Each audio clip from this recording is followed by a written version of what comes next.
Hello and welcome to Reboot. I'm Rebecca Campbell. I'll be hosting this event.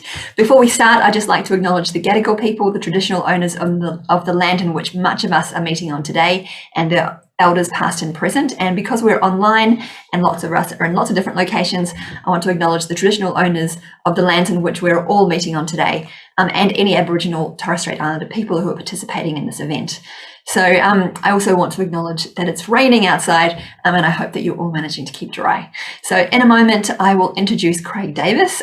Very important topic today, emotional resilience and leadership in uncertain times. So if you're new, if this is your first Reboot event, this is part of a series. So the series was created by the City of Sydney in response to a business survey that was put out at the height of the pandemic to ask Sydney business owners what skills they wanted to learn in order to bounce back better from the impact of COVID. So this, I think, is the 13th or 14th event in the series. Last year, we ran a series of 6 events focused on marketing. So we ran events like content marketing with the co-founder of Pedestrian, digital marketing with one of the founding marketers at Koala.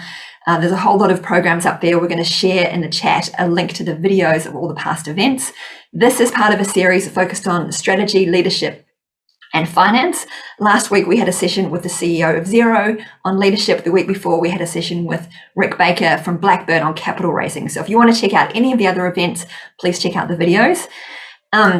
But today, we're really lucky to have Craig Davis to talk about this really important topic. We also will be hearing from 2 Sydney founders, Elise Daniels from Exodus Wear and Renata Bernard from Opal Minded, who will share their stories around the challenges of the past year and managing themselves and also managing others through times of stress. But first, we're going to hear from our Lord Mayor, Clive Moore. Thank you, Rebecca, and hello, everyone. Welcome to our Reboot seminars for 2021. I'd like to begin by acknowledging the Gadigal people of the Eora Nation, the traditional custodians of our land, part of the oldest living culture on earth, and I pay my respects to their elders. I also acknowledge the people of the many nations who live in our city. And I'd also like to welcome the many local experts participating in the Reboot series and sharing their knowledge with our small businesses and startup community. Last year, at the height of the pandemic, the city surveyed our business community to learn what you need to survive and to recover from the damage brought about by COVID. In response to what you told us, we launched the Reboots webinars to equip you with the skills and strategies that will help you thrive in these challenging times. The first series was delivered between October and November last year, with more than 2,800 businesses registered. And I am sure that you will benefit equally from this new series. So thank you for your interest in attending today. And I'll leave you with Rebecca and our local experts to advise you on how to strategize and plan for growth in this ever-changing economic environment. I'm now going to introduce Craig. So Craig Davis started out in advertising. He was known to, well, I knew of him as one of Australia's best marketers by Umbrella. He is co-founder of Sendle. He now works with KPMG High Growth Ventures. He's the only person in Australia, I think, who is licensed to deliver the Search Inside Yourself program, the Google Executive Leadership Program. And Craig has very kindly put together a presentation today on emotional resilience and leadership, which I'm going to ask him to give now, and then we'll come to Elise and Renata. Thanks, Craig. Hey, thanks, Rebecca. Good morning, everybody. Thanks or afternoon. Thanks for jumping on. This presentation, which will be short, is not at all about me, so it's about you, and I wanted to strip everything away and talk about refocusing and rebooting. And so I guess the question is, what are we going to refocus on and what are we going to reboot with? And that's essentially what I'd like to talk about. So I've got some thoughts on that. I'll share some thoughts on that, and hopefully you'll have at least 3 things to go away with and put into practice. So before we kick off, though, I want to give everyone a chance to actually be here and to take just a minute to arrive. So what I would love you to do is put anything that you're hanging on to, literally with your hands, pop it down, put your feet on the floor, just sit up a little straighter in your chair, drop your chin a fraction and close your eyes. If that feels too uncomfortable for you, then maybe just soften your focus and we'll just reduce the amount of visual stimulation that's hitting your brain. And what I'd like you to do now is just to bring your attention to your breathing. Just notice as you breathe in and breathe out. And notice some of the sensations of breath as you're breathing in and breathing out. Maybe how your breath feels at the tip of your nose or the back of your throat, or in your chest or your belly. You might notice how cool the air is as you breathe in, how much warmer it is as you breathe out.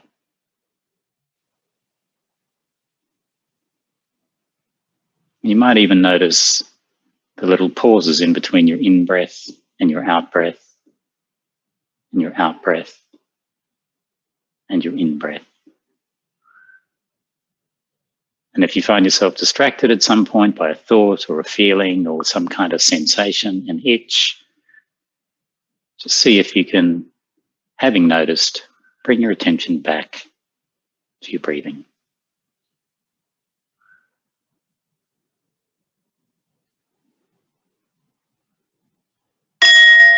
And when you're ready, opening your eyes, and we'll talk about what we've just done a little later on, but hopefully everyone's actually here now.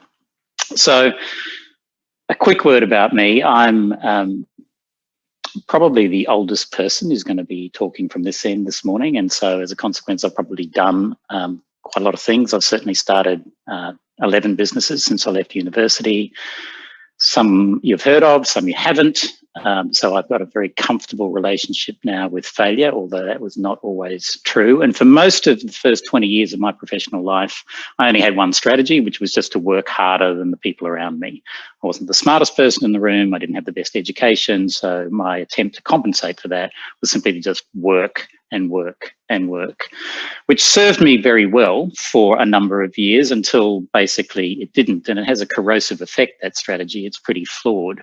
And so I had issues with addiction. I burnt myself out. I was living and working overseas for 10 of those years with a very young family. I put all of that at risk, my relationships with my wife, with my kids, my mental health, physical health, they all suffered because of the deal that I had done with myself that said, in order to be successful, you have to compromise on all those things. And so it wasn't until I was in my late 30s, early 40s that I started going, hang on a second, it's time for me to refocus, for me to reboot. There has to be a better way. There has to be a smarter strategy. And so at that point, I did a pretty hard reset. I literally went to the North Pole and I ran a marathon. And even though that might sound extreme, for me, it was a bit of a way of just going, you've got to shock your system out of all the habits that you're in, and you have to really open up some space to start to contemplate some better ways of being successful, fulfilling your ambition, and doing that in a way that is both satisfying and sustainable. And so that was the beginning of quite a long journey. I'm not standing here saying I have all the answers, but I certainly have some thoughts, which I'm happy to share with you. And I think it's a good time for us all to be asking, what's our kind of strategy for successful living now? How do we achieve the things that we want to do and not hollow ourselves out into that bargain? So a really good time to do that. And maybe it should start with us giving ourselves a break and just acknowledging the fact that the world that we live in is tough. The times that we live in are enormously demanding of us and others. And so if this kind of feeling or body language is familiar to you, then take comfort in the fact that you're not alone. Hopefully you're not doing this at this particular moment. Most of you have got your cameras off, so I can't tell. Hopefully that's not your current position, but it's something I think we can all kind of understand. And it's worth acknowledging too that we live in a world which you can characterize like this, VUCA, which if you're in the special forces or maybe if you've been to business school lately, you might have heard of this expression. So it's an acronym that means volatility. So there's so many examples we could draw on, but the most obvious one is there's a pandemic. So the movement, the rate of change is pretty spectacular right now.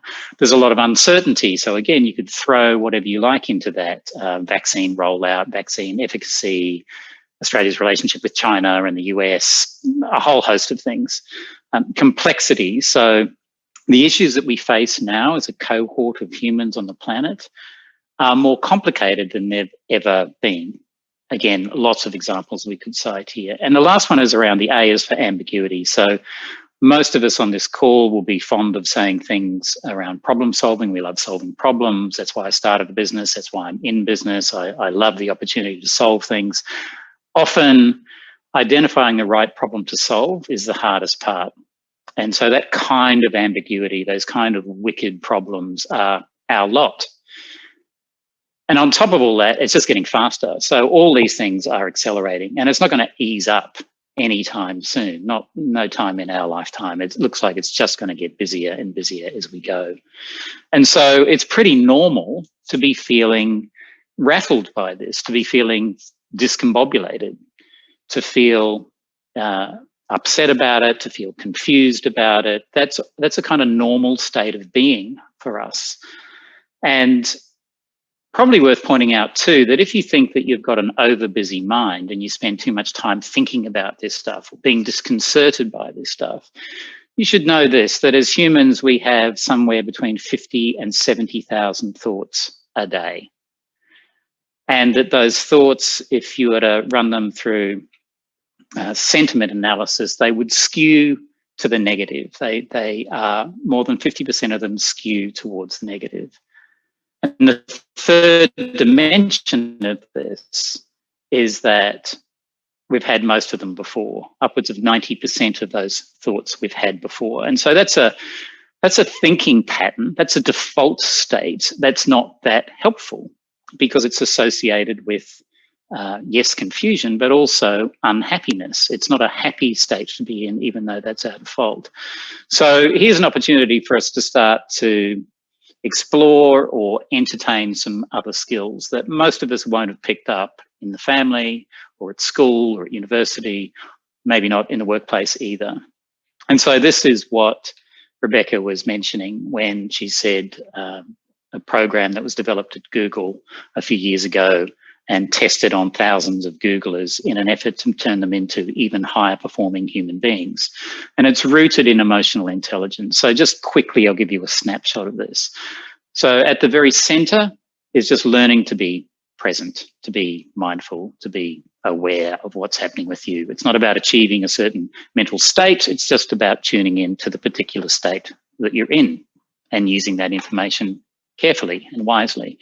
The second piece is around self-awareness, knowing what's going on with you, knowing your habits, your intuitions, your preferences, your resources, things like energy, for example, your own personal energy. And when you're aware of those things, then you can learn to manage them with some skill so that you're not just jerked around by your emotions on a minute-by-minute or day-by-day basis. Still in the realm of intrapersonal understanding, let's then dive into motivation. So what really is important to you? What do you value? What's your sense of meaning, contribution, purpose? And then we get, with those foundations in place, into interpersonal. So how do you relate to the outside world? How do you connect with other people? And if you can take all of those skills and throw them into a challenging situation like leadership, it's going to test your awareness and your ability to manage emotions, and it's going to draw on what's motivating for you and your ability to connect.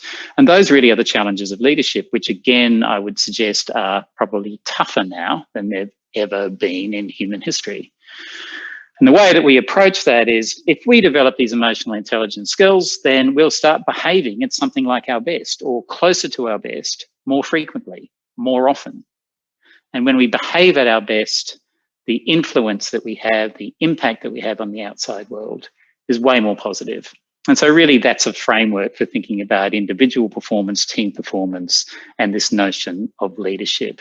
Learning to behave more skillfully, at closer to your best, more often, so that the influence you have on the people around you, professionally, even personally, is closer to best practice for you.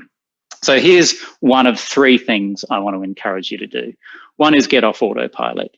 So the truth is that we are in our default mode almost 50% of the time. So if I was to show you a picture of a typical brain, yours, mine, you would see a lot of activity when we're in default mode in half a dozen brain regions. In other words, our brains are highly active in multiple brain regions simultaneously. To alleviate that, there's some stuff that we can do.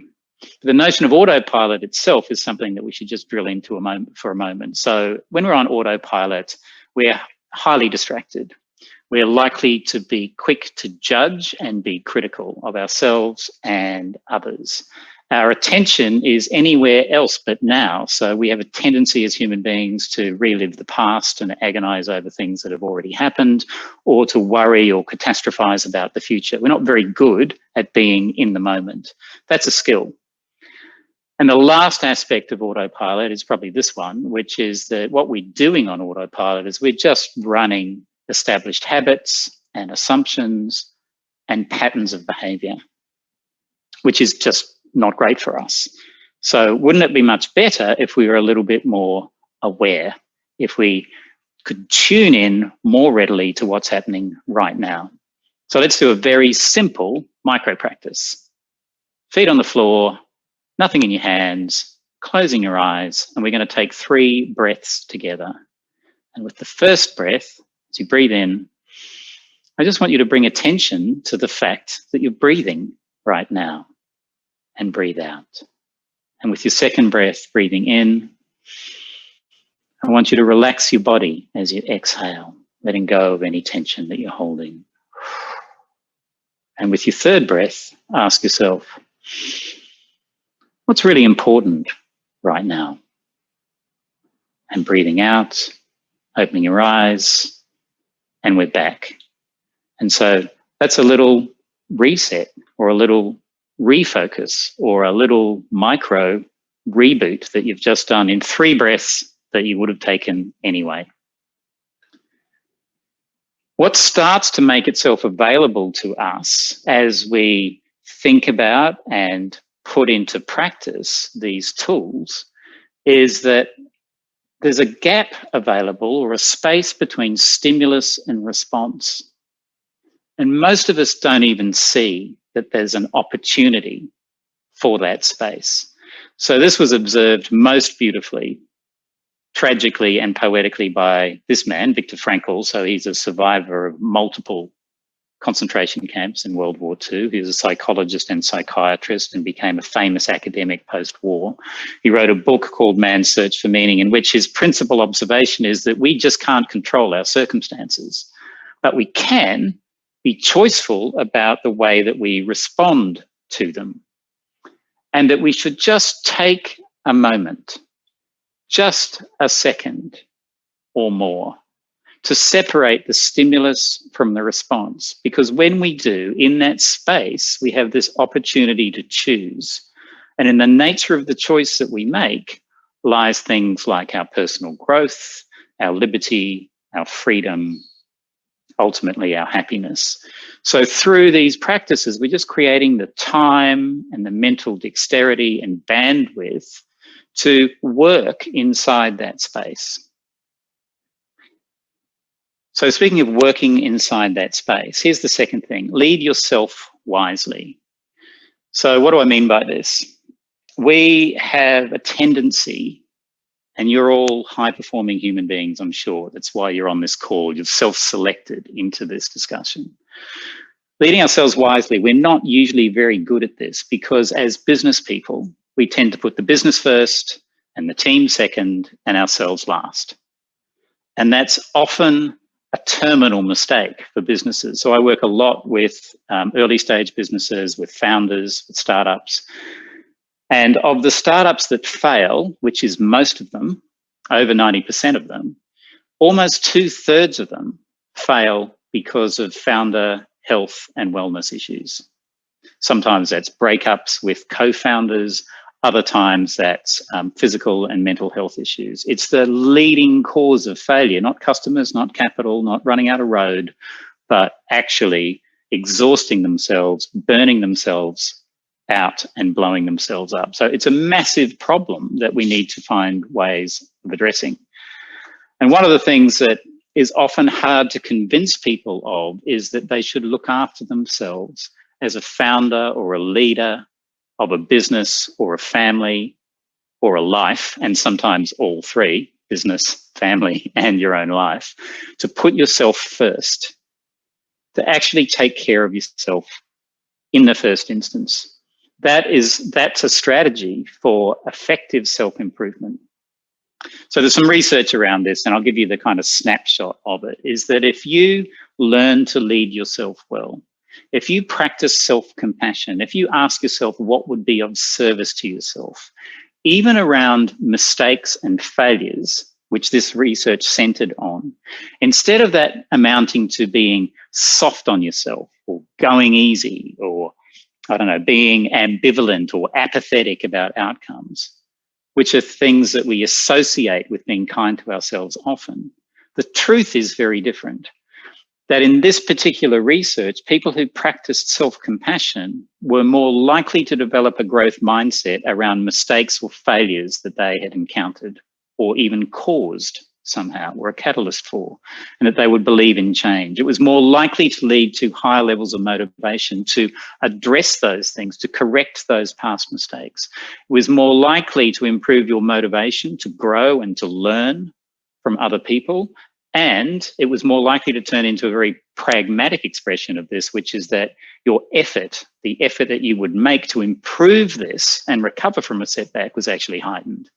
So it might just turn out that self-compassion, leading yourself well, is a very effective strategy in high stakes and high performing environments.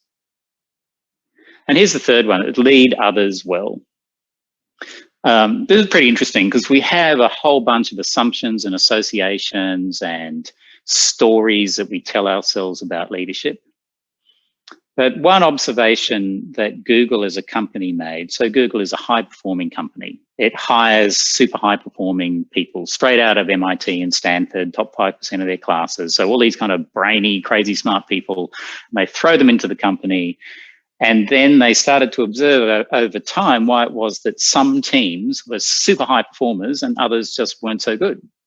And they wanted to understand why was that? What was that made of? And so their starting hypothesis was there must be some magic cocktail of skills in those super high performing teams. And then they looked at all the data and that wasn't it.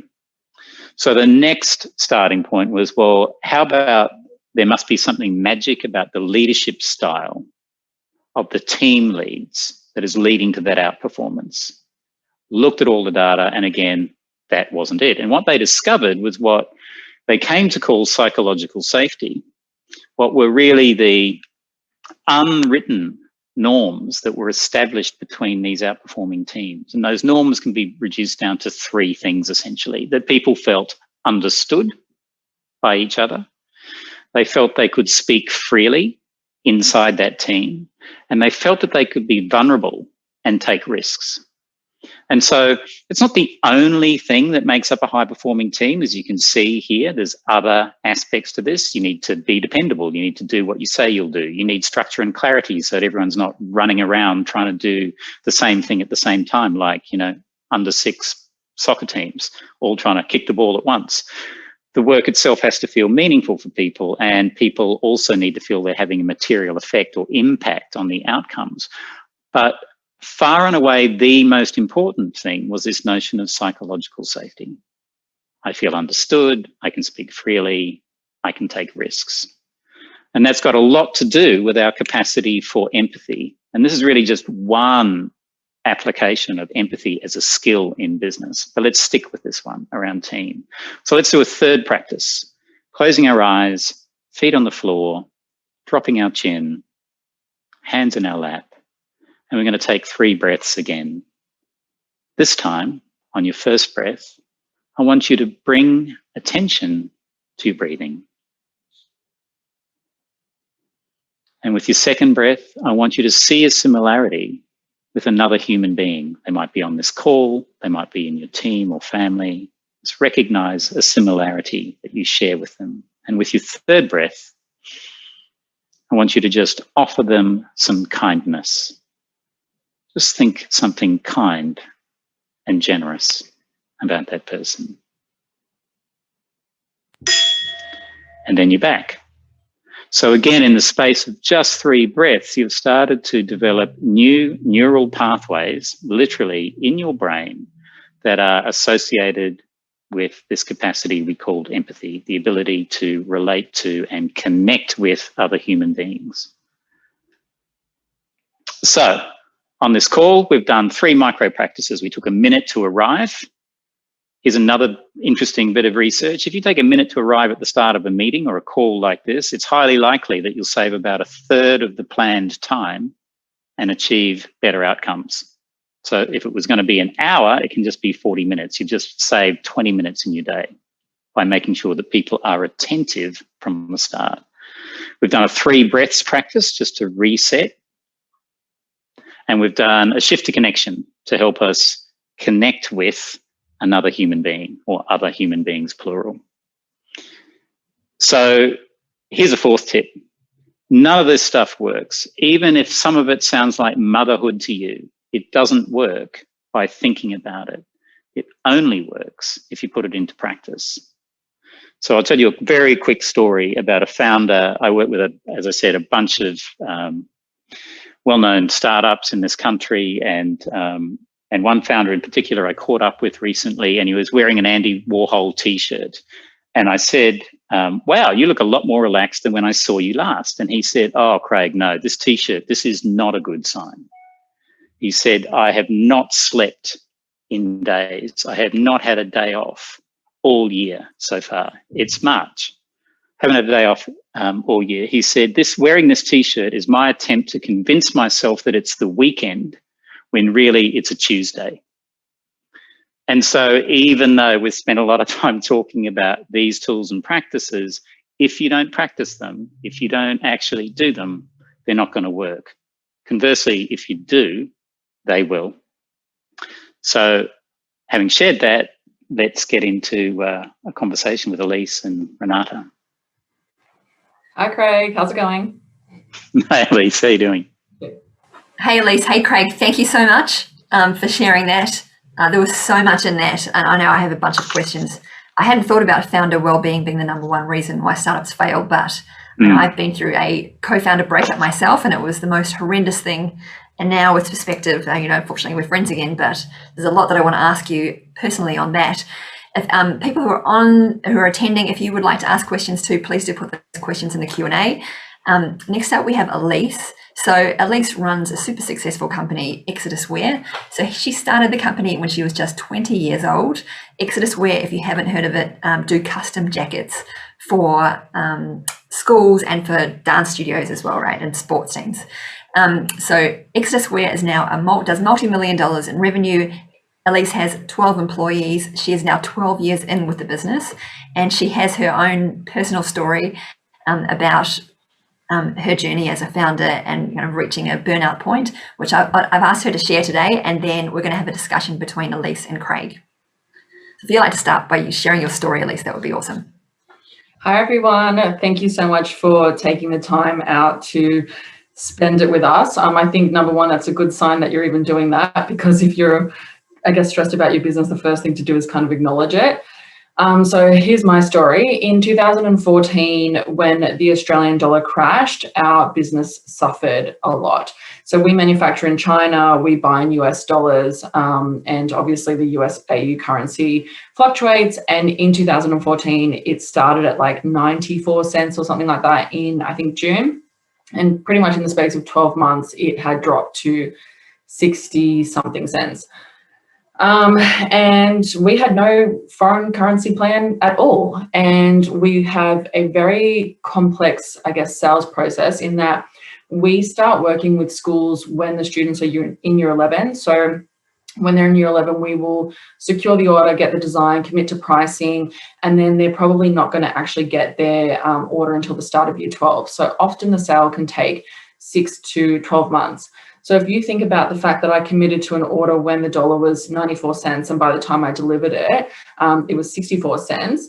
And the issue with that scenario is that as we tried to negotiate with our factory to get the pricing to reflect the new exchange rate, they pretty much just didn't come on board. And the end result of all of that was that we lost $615,000 And essentially that happened really in the space of maybe 3 or 4 months. Obviously, it took a long time to kind of, feel the effect of all of it, but pretty much took 4 months and we lost, over $600,000. That's huge. I was 26 years old at the time, sole founder, had never, ever really been through any sort of real stress in my personal life or business. The business had been very successful up until that point. If anything, I think it was quite an easy success, if I want to kind of use that word. And so I was hit really hard. I'd never had mental health problems. I suffered from depression, anxiety. I was suicidal. Pretty much everything that could go wrong was going wrong in my life. And that was, I guess, the starting point of, changing my perception about mental health and the way that I run my business and how I look after myself. So yeah, that's what happened. Awesome. Thanks, Elise. And we've identified kind of, between you, me and Craig, we've thought of 3 kind of conversation points that we'd like for you guys to have. So the first was, as a business owner, we all experience stress. But what I'd like you guys to identify is, what's the point where you'd go, okay, this is more than the normal stress that I would have as a business owner. This is something that I really need to look at now. Elise, do you want to come in first? Yeah. And then Craig. Yeah, so I'm someone who has suffered from like insomnia and stuff like that for a really long time. So, for me, it was kind of hard to know, like, when it had gotten to a point that I was like, actually, this is like really, really bad and I'm not coping. So I'm quite an extroverted person, and things that I started to notice was that I became very withdrawn. So I didn't want to see people. I didn't want to go out and do things. I pretty much just kind of wanted to isolate myself at home. Obviously, my insomnia, got worse. Like, I just virtually, wasn't sleeping. But I think the point where I was actually like, something's really wrong with me, and I kind of hadn't even connected the dots at that point, but I was having trouble breathing. So I had that sensation of having like a brick on my chest, and I would have like really like difficulty, like kind of gasping, and like I couldn't take a deep breath. I felt constantly constricted. And at the time, like, I didn't even know that, through stress and anxiety that you could really feel that way. And so when I went to the doctor, I was kind of like, something's wrong with me. Like, I can't breathe. I've got this feeling. And he asked me about obviously what was going on in my life. And he said, look, I think that's related to anxiety and stress. And so I had never had like a physical thing like that had come from, suffering from my mental health. So for me, it was like quite physical is how I was able to identify that it had gotten to a really bad point. And if I could jump in too, actually, thanks, Elise. Thanks for being so honest. I share some of those experiences too. And I just want to say that there's a lot of people on this call, and statistically, there's going to be people on this call who are struggling right now. And Elise has been brave enough to say that she's been struggling. I've said I've struggled. These are difficult times. And I don't just mean the last 12 months. For a lot of us, these are difficult times for years on end, pandemic or not. And so I just want to say, if you are struggling, please don't struggle with the idea of getting help. If you need to get help, get help. And the good news is there's a lot of very good practitioners out there who deal with these issues around stress and anxiety and depression and other things. And help is not as hard to find as it once was. So I would just want to put that out there in case, that's you. But I would also say, so back to the question, what are the kind of the early cues or signals around things getting a bit out of shape? For me, I start giving up things that are important, like sleep. I start trading that off because I think, I'll just stay up and keep working, or I'll stay up and binge watch something to try and, because that's relaxing. And often that's just not true. Often that's just a very poor decision. What you probably need most is sleep, not more distraction. So exercise I probably touched on too. That's one of the things that I give up. Where I start to notice this, though, early is being quick to do things. So quick to be critical, quick to be judgy around people, quick to respond. So back to, there's a space between stimulus and response. And even though I teach this stuff, I'm, far from perfect. And often I can be highly reactive, particularly around family, particularly with my kids, who have had, a lot of years to figure out where my buttons are and seem to know just how to push them. So they're often very early signals. So they kind of show up in my relationship with myself early on, in my relationship with other people. And also I find my thinking getting a little bit fixed or even intransigent. So I can find myself getting a bit stubborn and attached to certain ideas rather than being open and curious and interested in other perspectives. So they're all kind of early signs for me. But can I ask, Elise, how do you manage yourself now? Like, what are your sort of top 3 things? Well, it's interesting that you brought up getting professional help. Professional help, sorry. I think that's something that a lot of people struggle with. And, I like to be really honest. For me, it was really difficult to kind of acknowledge that maybe I needed to go seek help. And if anything, it was actually easier to go speak to the doctor about my physical symptoms, to be like, oh, I've got something physically wrong with me. And then when he was the one that was like, well, it sounds like it's related to your anxiety and all this stuff going on with your business, taking the steps of then going and seeking professional help from a psychologist was actually extremely difficult for me and something that I struggled with a lot. I think there's a stigma still attached to it just in general, but I think there's also a stigma in the entrepreneurial community. We are judged so much by success and failure that, to have like a mental health problem might be seen as failure of your business, even though, they might be not even related at all. So I first went and saw a psychologist referred to me by, the doctor, and I had to go to a physical office, which, let me tell you, didn't work for me. I found it very confronting having to go and sit in a waiting room and kind of, have people see me, which is silly. Like, I'm by no means famous, but I think as an entrepreneur, sometimes you worry like, well, who's going to see me sitting at, a psychologist's office? I also really struggled with having to schedule it into my day. I was like, yeah, my business is failing. I've got no time to go sit and talk about my feelings for an hour. And also there was one day where like there was a scheduling issue, and I'm probably guessing it was me because I was so frazzled, but I had kind of like been hinging so much on like, I just got to get to my psychologist appointment and then I'll be okay. And like, as soon as I talk about it, I'll be fine. And when they told me like, sorry, you're here at the wrong day or time, I virtually just had a total breakdown and was like, what? Like, I've been hinging on like that I'm going to speak to someone now. And so the best thing that I did, which at the time was very unusual, was that I got a Skype psychologist. So telehealth wasn't even a thing kind of, back then.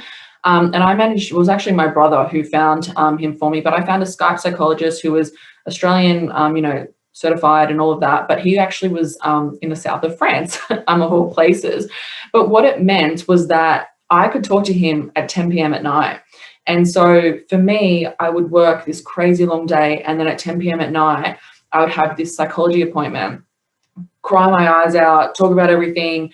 But then at 11 p.m., I'd kind of just be like, my weight of all the pressures would be like taken off me, that I could then, go to sleep. So for me, it was really good that I could be in the comfort of my own home and I didn't have to go anywhere. I could do it at night.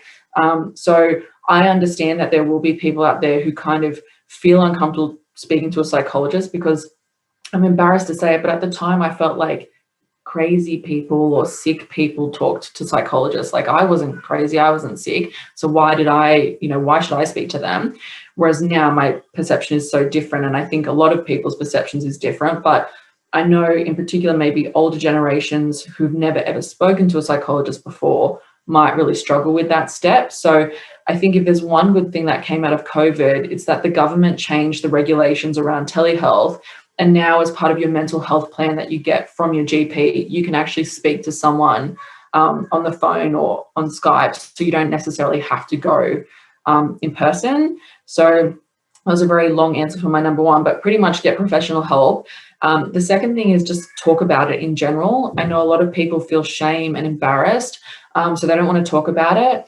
I know the research shows as well that men are less likely to tell their partners about what's going on because they're worried that their wife is going to be like stressed and blame them, in particular if their wife isn't working. And I know that's a very traditional arrangement that I'm saying there. And even if it's the other way around, that if whoever the primary breadwinner is, if you're relying upon your business income, I know a lot of people can keep their partner out of the loop because they don't want them to be involved in the stress.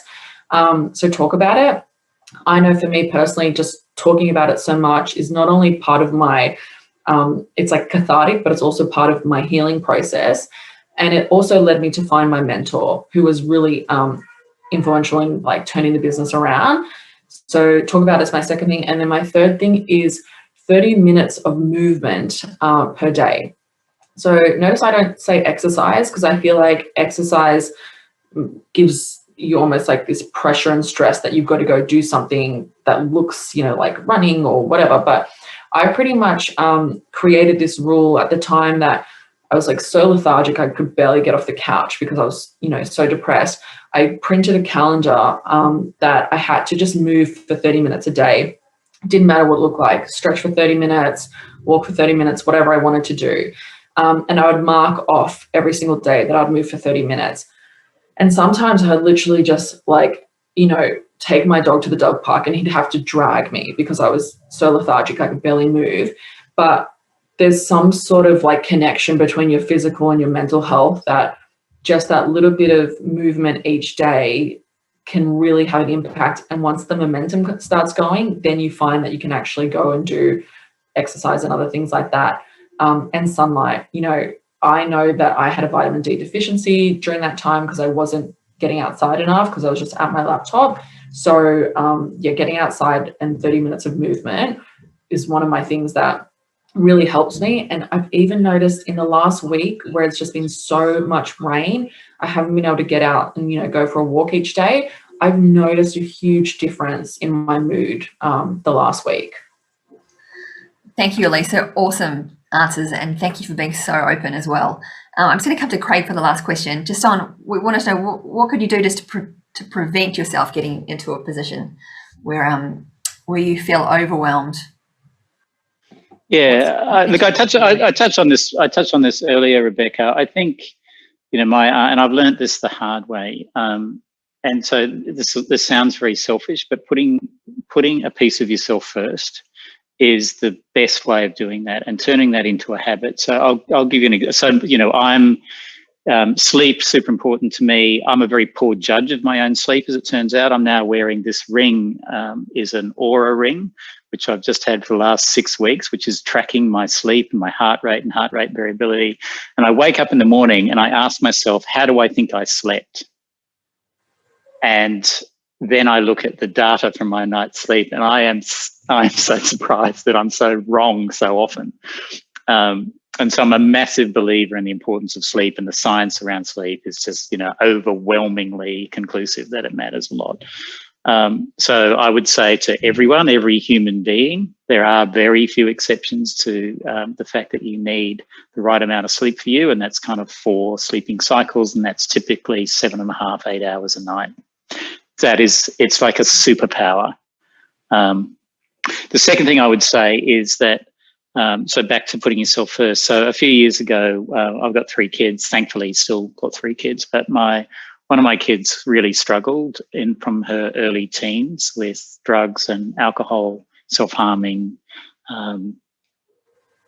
potentially suicide. And it was a very difficult time for her, but also for the whole family. And both my wife and I were getting debilitated by this and dealing with this as a family. And one of the things that she did, she just made this decision one day, is she said, at 6 o'clock every morning, I'm just taking the dog for a walk. I don't care if it's raining or snowing, which was unlikely in Sydney in the dead of winter. I walk the dog and I throw myself into the ocean. And to this day, she still does that. And her reason for doing that, and I had my own version of that routine, was that in the absence of doing that we were going to be so debilitated by what we were contending with that we would be no good to anyone not to our daughter, not to the other kids, not to ourselves, not to each other. And so I would encourage everyone to take good care of yourself. And even though that's easy to say, and even though some people might be going, well, that's okay for you, just finding a few minutes a day, whatever it is for you, it can be movement, or it could be sleep, or it could be to just sit quietly, or to have a cup of tea. It could be anything that is nourishing for you, but don't throw that under the wheels of the bus of your ambition or of the demands on your day. Like that element of self-care, I think, is fundamental. And the last thing on that too is, and back to Elise's comment around getting professional help, everyone should understand that the things that we sometimes lean into in a crisis, like, oh my God, I actually am one of those people, I need professional help, and we have to get past all the stigma and all the bullshit that we associate with that. Those same things are the stuff that we should continue with to be a high-performing human being. So if you look at a professional athlete, they'll have a psychologist that helps them. And they'll have a nutritionist, and they'll have a strength and flexibility coach, and they'll have all these people in their life that help them perform at a high level, usually for just a few minutes a week. And yet, as entrepreneurs and founders and business people, we expect ourselves to perform at a high level, kind of 24/7. I mean, it's just ludicrous. So I mention that because this is not just remedial, how do you kind of get your head above water, but this is also the stuff that if you continue with it, these principles and these practices, they start to help you perform at a significantly higher level in a way that you can maintain. Thank you, Craig. And thank you, Elise. This is such an important discussion, and we could talk about it literally all day. And we're going to probably run slightly over today, which I'm just going to let run. The next part from managing yourself is also under times, of uncertainty and stress, is managing others. So I'm going to introduce Renata Bernard, who's one of the founders and CEO at Opal Minded. So pre-COVID, Opal Minded mined and sold opals and sold high-end jewelry at her store at The Rocks. It was an incredibly successful business, I think growing 30% year on year. And then the international tourists stopped coming all of a sudden, and her business ground to a halt. Renata has, over the past year, pivoted, set up an online store, which we'll share the link to. But you've had some challenges, Renata, which I'm sure many of the retailers on the attending today will have had, which is how to keep staff motivated, and also how to support staff when they will be having their own challenges at these times. So if you could start by sharing that really briefly, your story, because we are running short of time, and then if you've got 3 questions you want to put to Craig about managing others. Firstly, Rebecca and Craig, thank you so much for having me, and Elisa, thank you for a very illuminating story and insights. So just as Rebecca was saying, we had an incredibly successful easy street business, as in wonderfully. We dealt only with happy people on holidays, Americans, Europeans, excited about life, relaxed, beautiful. I was just trying to get the numbers, I'm trying to avoid the reality of it, but we had 13 staff in Sydney and then some in the mines. Now we're down to 6. So we had a wonderful team of salespeople who dealt face-to-face with happy people, happy business, easy, no marketing. We hadn't done any marketing really. The skills base was principally on dealing with that happiness and spreading it and adding on to it. So now this is cut. 90% of, over 90% of our customers are overseas visitors. That's gone. So we're in the lockdown, the shop is closed.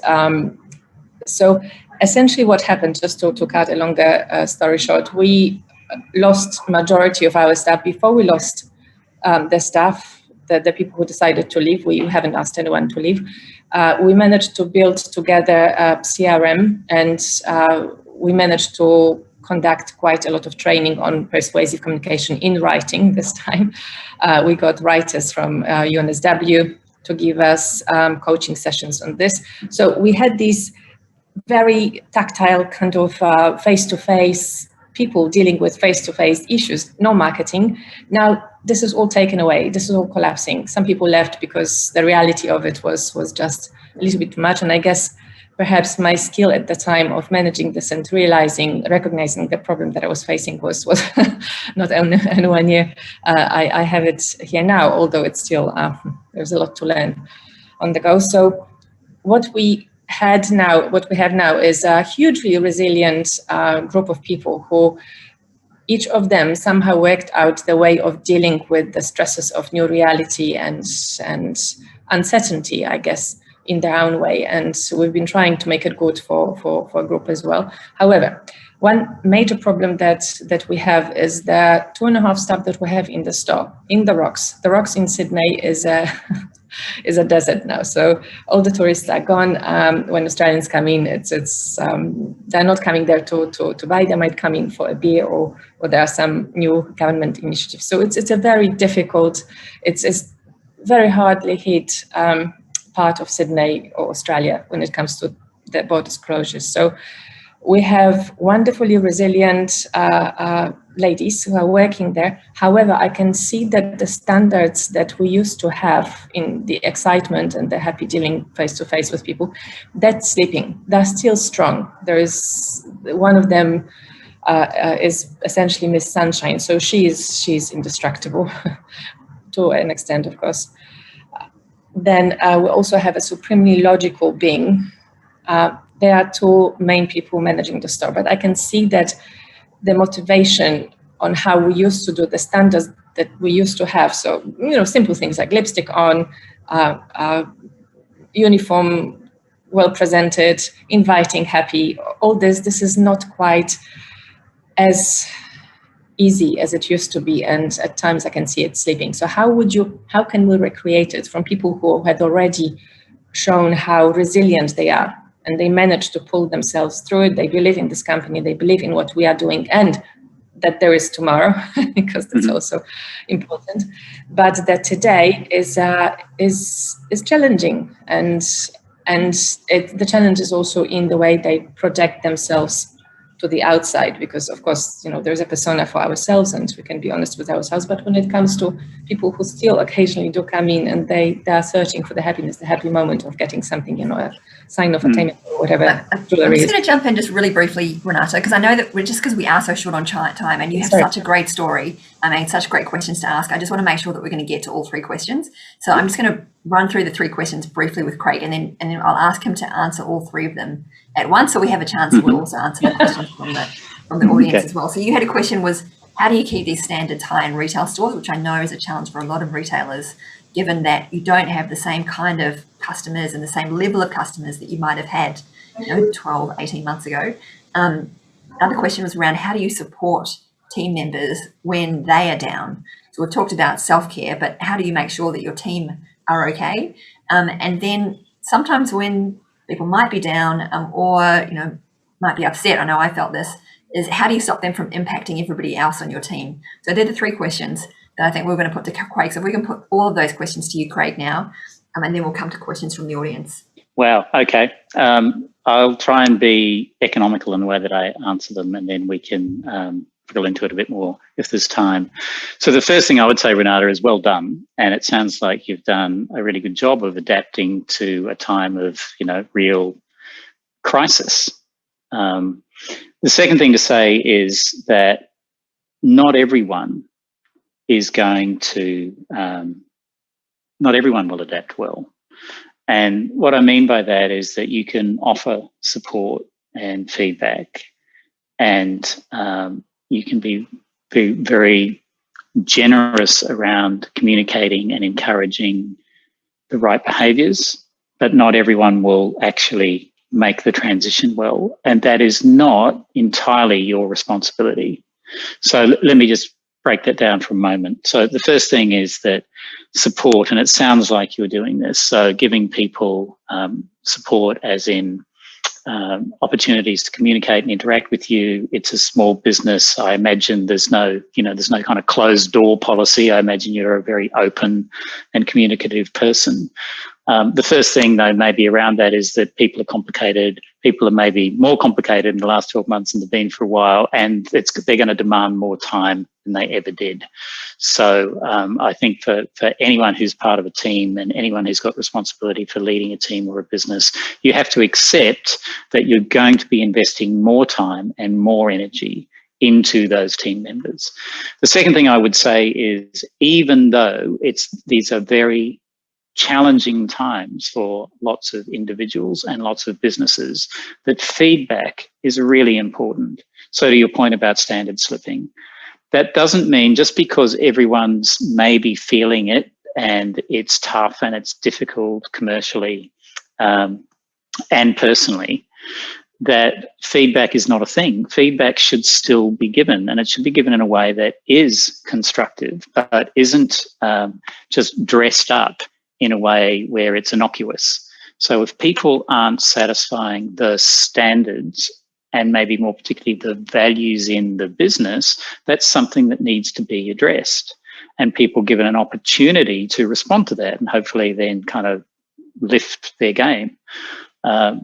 But in the end, things like values are non-negotiable in a business. I would say, they're not things that you should dance around. If it's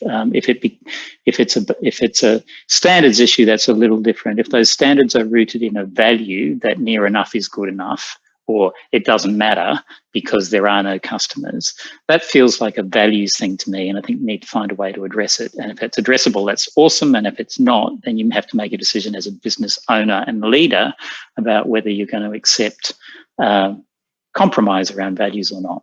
So I would say that.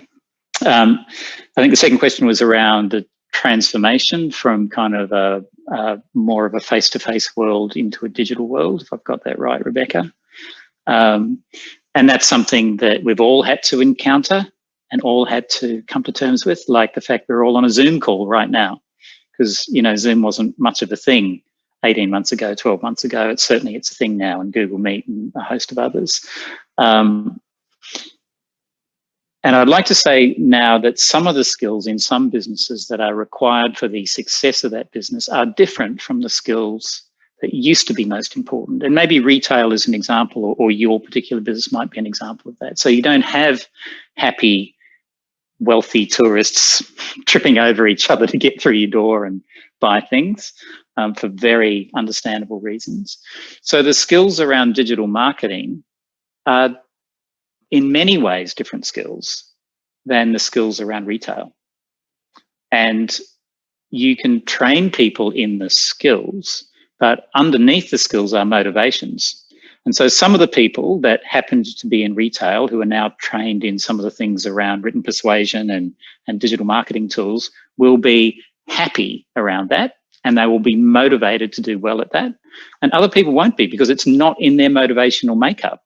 It's not the kind of the way that they're wired. And I think that understanding people at a motivational level is really important. And so to everyone on the call, I'd highly recommend, this won't cost you anything. Here's a something for nothing bit of advice, which is there's a tool called Fingerprint for Success. You can just do it online. It'll take you 20 minutes to do the assessment, and it's gold. So it's developed by an Australian entrepreneur who Rebecca and I would both know, Michelle Duval, and it gives you an assessment of your motivations, of your 48. It's based on Jungian psychology, and there's a massive data set in behind it. But after 20 minutes, you'll just get your results, and they will be a reminder or maybe an exercise in discovery for you and your team members about what actually motivates you. Motivation in the sense of what are you energized around, and what is a drain for you? What is the opposite of energizing? And so the reason I suggest that to you with a team like yours, Renata, you can do that, and then you can just see your results online side by side. And you go, look at me. I'm like really excited by that, and you're not excited by that. It's not good or bad, it's just different. But using that tool to better understand the motivations of some of your staff might actually be really useful. You get a kind of a deep insight into what floats their boat and what doesn't. And then maybe there's an opportunity to realign their motivations with their role.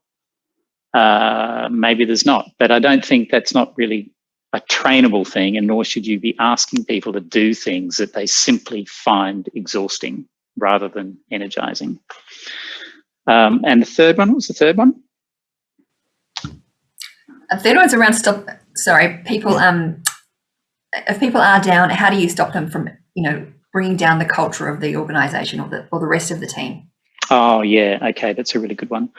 And look, and that happens, and we've probably all had experiences of that. It's kind of the old. It only takes. We all have a profound impact on the people that we work with, and one person can be enough to kind of impact negatively or poison a whole team, right? That can be a very negative effect that one person can have. So I think that where you start is where you've already started, which is you support people, and you try and really understand them, and you try and provide the guidance and the skills development and the opportunities and the feedback that give them the very best chance of making the shift, of adapting well. And that's your responsibility, I would say, as a team leader and a business owner. I think you have to do that. But if I come back to values for a moment, and unless one of your kind of espoused values as a business is to be, I don't know, a distraction or a bit of a, what's the character in Harry Potter? A Dementor, is a Dementor? The ones that kind of drain the life force from people. Unless that's one of your stated values, is we want to hire people like that, and I suspect that you don't, then that's a values issue. And again, values are non-negotiable in a business as far as I'm concerned, because I've made that mistake too often where I've kind of gone, oh no, it's okay there, let's make an exception. Making exceptions for people at a values level just doesn't end well, not for them and not for you. And so it's okay to draw a line at a point and say, this business works when the people in it, when the best interests of the people in it and the best interests of the business are really congruent. Unfortunately, though, from time to time, that's not true, or it's not true any longer. And then you have to figure out whether that's addressable, and whether, if you provide the opportunity to try and fix that, whether that happens, or sometimes it just doesn't. And so that's not about being ruthless. That's just, if it's not in someone's best interests and it's not in the business's best interest, then that's not a fit. But there's other places where it will be a fit, and that's okay. It's not your responsibility to try and compensate for a difference of personal values. Awesome. And in your business, I would say too that the values in your business are very close to your personal values, because that's the nature of what you're doing. Thank you. Thank you very much. Thank you, Rebecca, also for summarizing. Thank you, Renata, and sorry we had to cut that short as well. And thank you, Craig, for those answers, and thank you, Renata, for being so willing to share your story today as well. I've had just on the Q&A, an anonymous attendee has said, "Thank you so much, Elise, for sharing with us. I went to the doctor on Friday with the same symptoms." So we've had a lot of people participating in this event today, and although the community is somewhat disparate at the moment, it is really nice that we can all come together and share. And you really are making a difference to people by being so open and willing to share your story. I've got a bunch of questions here. I'm going to try and we'll go through as rapid fire as we can, because we are now over time. I want to bring Elise in for this question because it has been upvoted by a number of people. Any tips on choosing a therapist, coach, mental health professional? It looks like there are many different approaches and styles, and it can be confusing. So Craig and Elise, if you can really quickly give the audience your tips on what to look for. So I think the main thing is you need to separate it. So when I first was looking for someone, I wanted someone who I could almost talk to about my business, and they'd give me help about my business and help me personally, which I just found I don't think that's something that really exists. I think you probably need like a coach or mentor for your business, where you can talk about your business stuff. And then I think you need to find someone who you connect with on a personal level, who you can talk to about everything. So don't feel like, well, I'm speaking to a psychologist, I've got to talk about my business. Because you might find that a lot of what you talk about has nothing to do with your business. And you think, well, I'm here because I'm having this problem with my business and I want to talk to you about it. But you'll find that you'll probably end up discussing a lot of other things. So For me, you know, I already spoke about the fact that telehealth really worked for me. I found it confronting going into a location. Timing. So I know entrepreneurs are so busy, and if you think, well, I'm not actually going to go if it's in the middle of the day, find someone who can fit into your time zone in the way that you want them to. And also don't be afraid to have like trial appointments. You know, I think something that I'm very proud of myself in is that, you know, I don't commit something and just follow through if I don't feel like it's the right fit. So, you know, I have like a funny story of where I went and interviewed like 3 GPs essentially and gave them all my symptoms, and then pretty much told them all that, you know, they were competing for my, you know, to look after me, which was really bizarre. But I had one kick me out of his office, but I ended up finding my doctor from doing that, because I just found that I needed the right person for me. So I think the right person for you, and also isolate your business problems versus your maybe personal and mental health problems. Awesome. Great tip. So someone you have a personal connection with, who could fit in with you and interview. I think that's really great advice. And the other thing about finding a therapist, I would say, and I've bounced around a bit on this too, the advantage of this being more common than you might think is that ask. A personal recommendation is worth a lot. And so you can go to a GP and ask, and that's one source of referral and connection. Another one actually is if you've got some good friends and you're comfortable asking them, ask if they know anyone or they've seen anyone, and you would be surprised by the number of people who will go, oh, actually, now that you ask, yes, there is. Because while there is, you know, sometimes a stigma and resistance and a whole bunch of the baggage and assumptions that comes with this idea of I need help, a lot more people have sought help than you might think. And the minute you kind of scratch the surface of that, often people will go, yeah, I've actually got a suggestion for you. Awesome. Thanks, Craig. Thanks, Elise. There's 2 things I want to mention just before we go on. We're going to do rapid fire and get through the rest of the questions. But Fingerprint for Success, Craig mentioned before, it is an awesome tool and it is free. And I used it a number of years ago and I learned so much about myself from it. We have shared a link to it in the chat. So please go and check that out. And also Elise has started a program called Ahead for Business, which is for founders to support founders in their mental health and well-being. We've also shared a link to that in the chat. And if there's anything you want to add about that, Elise? I just want to clarify, I didn't start it. I was on the advisory board as an entrepreneur's perspective. So they designed this website and platform to help founders, but also something that's really important about it and something I'm proud of is that it supports the partners of founders. So if your partner is struggling with the fact that you are struggling, they can actually go on themselves and get resources to help them help you and help each other. Awesome. Thank you so much, Elise. Craig, we're just going to really quickly charge, if you can do 20-second answers. Stressed senior people are often uncomfortable when people around them appear relaxed. Do you have any tips for dealing with stressed senior people when you are keeping yourself healthy? Question from Sharon. Yeah, that's a funny one. That's a great one. That's a common one. I think you've got to encourage those people to, you know, do a bit of work on themselves. And I know that's difficult when there's sort of maybe a seniority or power imbalance in an organisation, but you shouldn't let yourself be infected by their way of approaching this, their way of thinking about it, their way of operating in the world. So if you've got a better way of operating, stick to it and see whether you can role model to them a better way of behaving. Another question. So is there a correlation, someone's asked, between high performance and those who have a tendency to addiction? So addiction, you know, to have the perfect body, the perfect business. Do you think that that's right, or is that a myth? I don't think that that's right. I think addiction is a really, you know, it's kind of a really dialed up word. I mean, do entrepreneurs have a whole lot of drive and ability to persist and an ability to be resilient? So not everything goes right for people, no matter how famous or successful they might appear to be now. They've had a lot of missteps and they've had a lot of things go wrong, and they're certainly resilient, and maybe even they're obsessive about what it is they're doing, the problem that they're solving or the way they're going about solving it. we tend to celebrate and almost deify those stories. And so we could point to Steve Jobs and we could point to Jeff Bezos and Mark Zuckerberg and blah, blah, blah. Interestingly, they're all guys.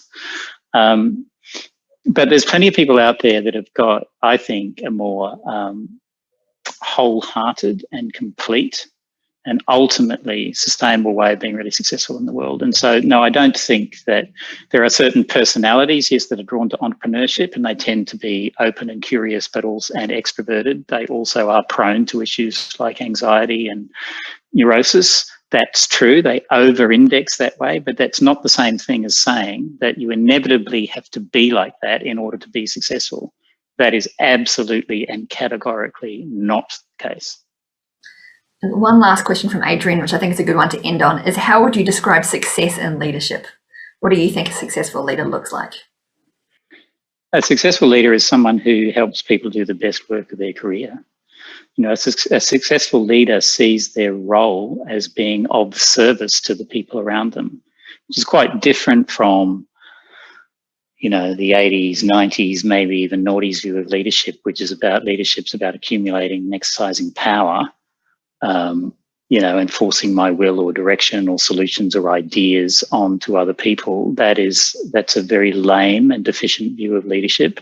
And what leadership gives you is the opportunity to have tremendous leverage with your team. And if you have got a bunch of talented and energetic and hardworking human beings, then to get them all working at, you know, at their very best and getting all the interference out of the way so that they can actually be exercising their potential. That's very powerful and way more powerful than you telling them how to do things. So that's it. Thank you, Craig. That was a great answer. Thank you so much for your time today. And thanks, Elise Daniels from Exodus Wear, Renata Bernard from Opal Minded. Thank you so much for being so willing to share your story and your questions today. We've gone way over time and we've had very little drop off. So I'm sure the audience found it super engaging, as I definitely did.